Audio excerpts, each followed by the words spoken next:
বর্তমান সময়ে বিনোদন জগতের তারকারা বিভিন্ন ব্র্যান্ড প্রমোশন ও উদ্বোধনী অনুষ্ঠানে নিয়মিত অংশ নিচ্ছেন। ঢাকায় সিনেমার জনপ্রিয় খল অভিনেতা এবং বাংলাদেশ চলচ্চিত্র শিল্পী সমিতির সভাপতি মিশা সওদাগরও সেই তালিকায় রয়েছেন। তবে সব ধরনের প্রস্তাবে সাড়া দেন না বলে জানালেন এই অভিনেতা। সম্প্রতি রাজধানীর উত্তরায় একটি বাণিজ্যিক ব্র্যান্ডের উদ্বোধনী অনুষ্ঠানে উপস্থিত ছিলেন মিশা সওদাগর। অনুষ্ঠানের ফাঁকে গণমাধ্যমের সঙ্গে আলাপকালে তিনি বলেন, মোটা অঙ্কের পারিশ্রমিকের প্রস্তাব পেলেও অনেক ব্র্যান্ড ওপেনিংয়ে তিনি অংশ নেননি।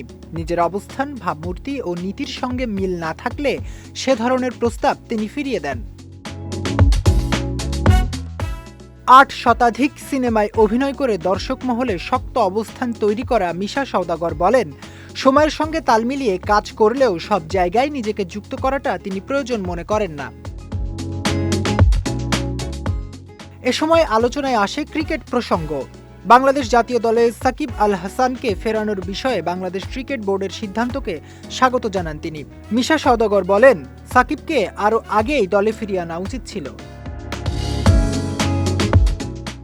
সাকিব আল হাসানের বিদেশে অবস্থান এবং তার সঙ্গে যুক্ত রাজনৈতিক নানা ইস্যু প্রসঙ্গে মন্তব্য করতে গিয়ে মিশা সওদাগর বলেন, ক্রিকেট কিংবা সংস্কৃতিকে রাজনীতির সঙ্গে মিলিয়ে দেখা ঠিক নয়। তার মতে, রাজনীতির প্রভাব সংস্কৃতিতে পড়লে সেটি সবচেয়ে বেশি ক্ষতিগ্রস্ত হয়।